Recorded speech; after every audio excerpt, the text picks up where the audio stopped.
Guys, welcome back to today's video. Today is Tuesday, September 16th, 2025, and earlier on today and yesterday, we got some surprising news out of the state of Utah. A Republican Supreme Court appointed by Republican governors from a variety of different years in the state of Utah now ruling that the GOP gerrymander in this state may not continue in the 2026 midterm elections, ultimately declaring that there must be an additional seat that is competitive for Democrats to win in the 2026 midterm elections. Now, if you've been tracking a bit of the news around Utah, you might know that we've been talking about the election for quite some time, talking about the midterms, talking about how this map might change, might not change, and all of it really did hinge on what the Utah Supreme Court would ultimately decide after the lower court made that decision that the map had violated a 2018 law that was implemented by voters that would have an independent redistricting commission.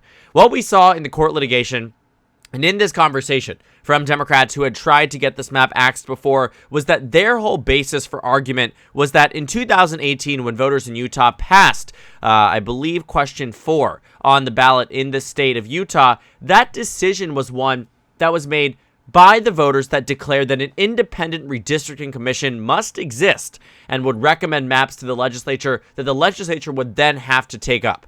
But then during the pandemic, in 2020, the Republican legislature repealed the voters' initiative, ultimately declaring that the state legislature was responsible for drawing the congressional maps. And so the maps took a huge turn.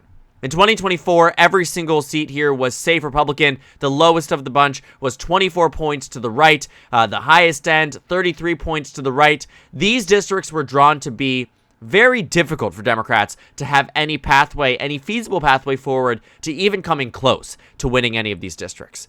But in the 2010s, Democrats did in fact have a fighting chance. Democrats were in a position where they had an additional seat here that they could end up competing in, Utah's 4th district. In 2012, and 2014, and 2016, and 2018, this district had long been a toss-up, and reasonably so. It was a competitive race that contained a lot of rural areas in Utah, but as well as Salt Lake City. And Republicans had drawn it in a way that made it so if Democrats had a very strong year, yes, they would win in this district. But if Republicans just had an okay year, they would also do quite well. And so what we found was that ultimately speaking, Utah's 4th district really did cease to exist from where it had previously. And Republicans drew the map in a way that made it so it contained higher portions of suburban and rural areas that were much more conservative, that made it so Republicans were in such a strong position that Democrats wouldn't even have a fighting chance.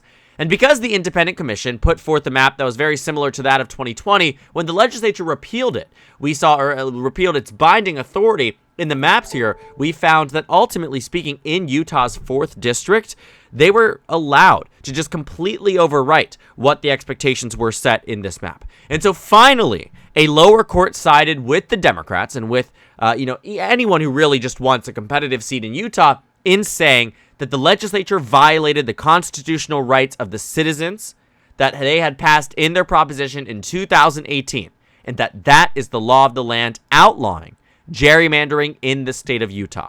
And what this Supreme Court, upholding the block, the legislature, then tried to circumvent the lower court, went to the Utah Supreme Court, which, might I remind you, is held and maintained by a Republican majority.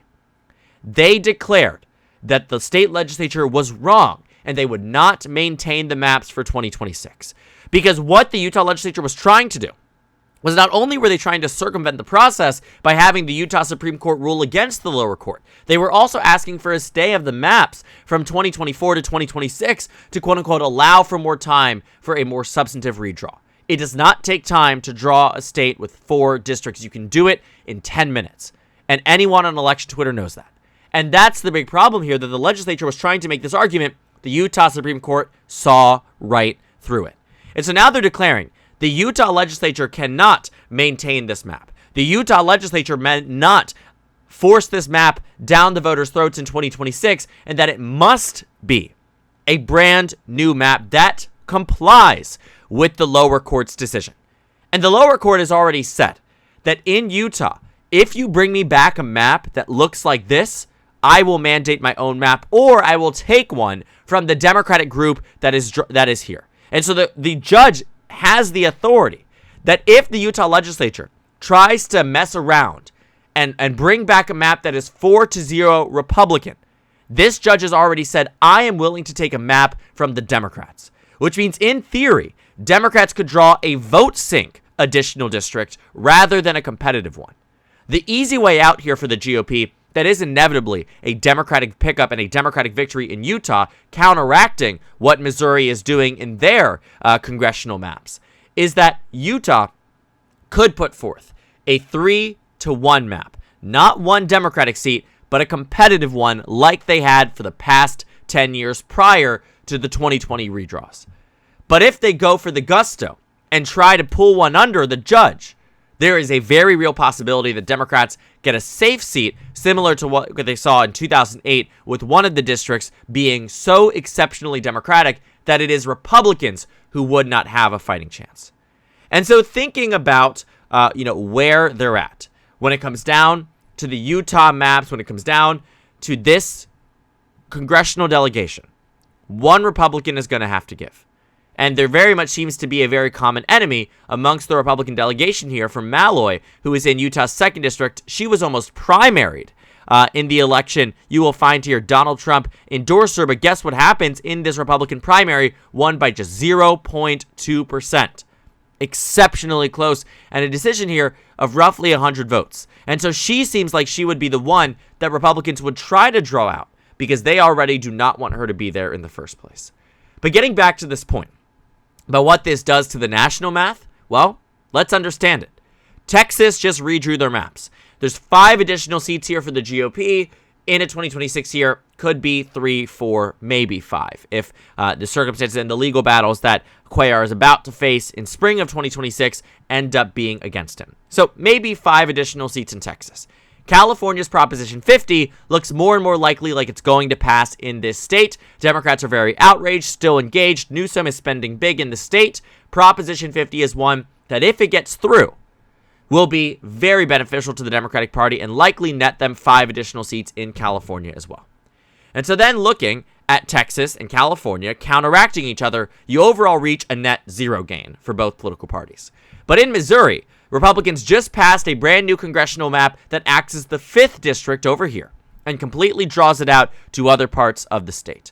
Now, there is a chance that the Missouri Supreme Court strikes down the map also in their rushed process, ended up passing 2 different versions of the map that ended up having a precinct in 2 different congressional districts. So that issue must be rectified, but it's not insanely difficult to see how they rectify it. They just have to pass a new map with the alteration. But let's say the Missouri Supreme Court rules in favor of Democrats, then maybe this map maintains itself. But let's assume that Republicans have their way in Missouri.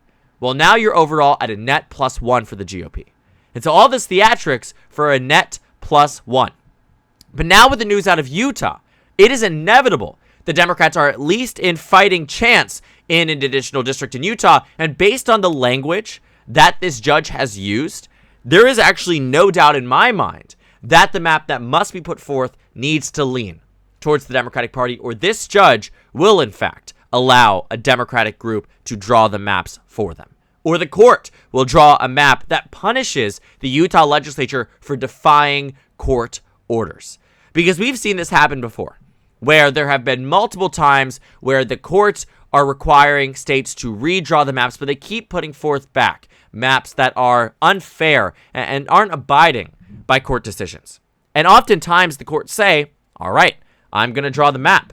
They take, the way in which the map gets drawn essentially becomes entirely up to the discretion of the special master that the court appoints. And oftentimes, again, if a legislature is, to put it plainly, pissing off a judge, lower court, higher court, Supreme Court, whatever it is, and they have the ultimate authority as declared by the state Supreme Court or whatever it might be, it is often that they will choose to punish those who are making their lives more difficult, because it shows a lack of respect for the judicial branch, and it shows a lack of respect for the judge that even in this case, Utah Republicans disagree with the decision. But even Governor Spencer Cox has come out and said that voters cannot feel like they are being ignored by the Republican legislature, because if that is the case, there will be far more repercussions than just losing an additional seat in the 2026 midterms.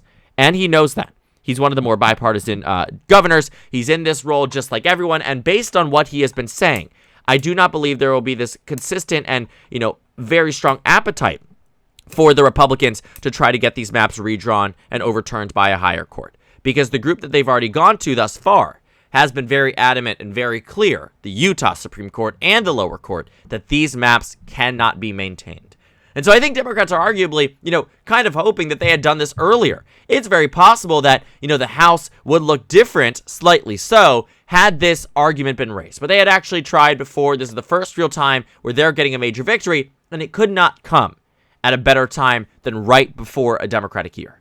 Because in 2022 and in 2024, maybe a more competitive district would have gone to the GOP regardless, and the overall state's delegation would not have changed. But I can guarantee you that in 2026, if this map is to be implemented as it has been court mandated as such, the map will look remarkably different and the delegation will likely have an additional Democrat. And so in terms of national math, Texas, California, Missouri, and now Utah set to redraw in 2026. The net change is 0.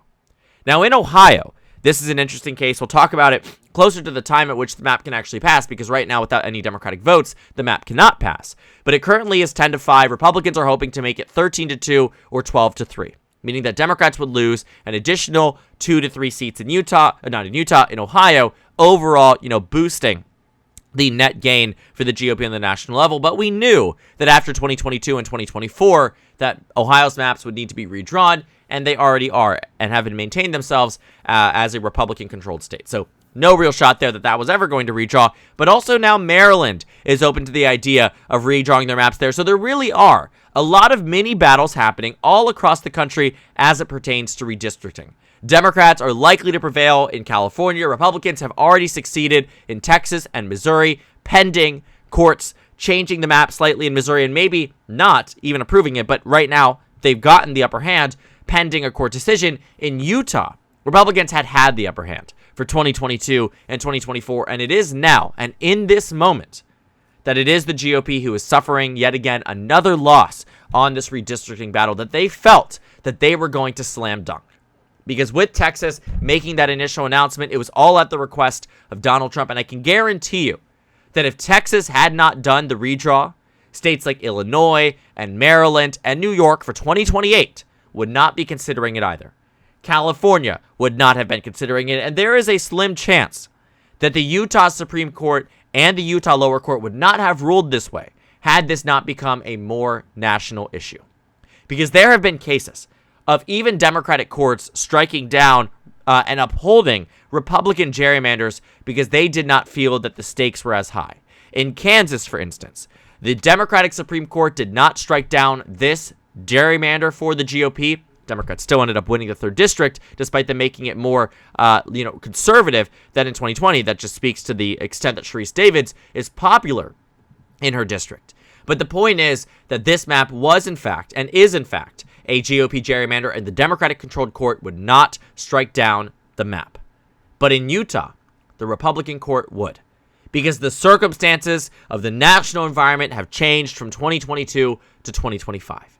And the party that has been going for blood, because their color is red, is the GOP in every single state that they have the ability to do so.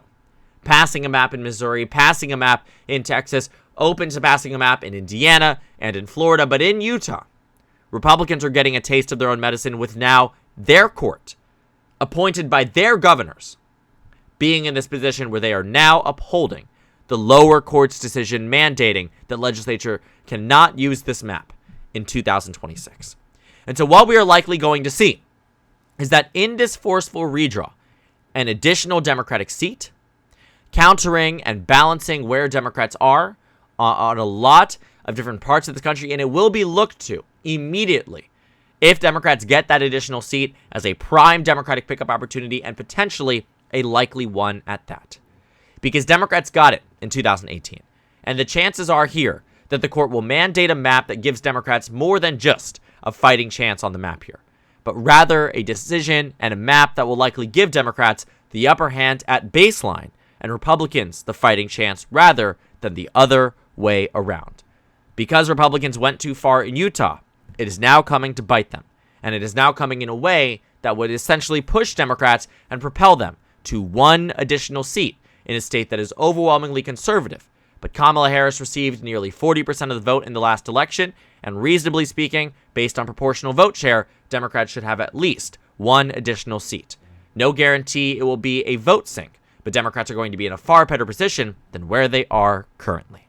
So thank you guys so much for watching this video. Make sure to comment down suggestions below. Subscribe on the left if you haven't already, and check out the Instagram and Twitter. At the top left of the screen, there's also a Discord server for you to go ahead and join. On the screen, there's a video for you to watch, and then a playlist for my 2026 House election analysis videos. Again, thank you guys so much for watching, and I will see you all later today.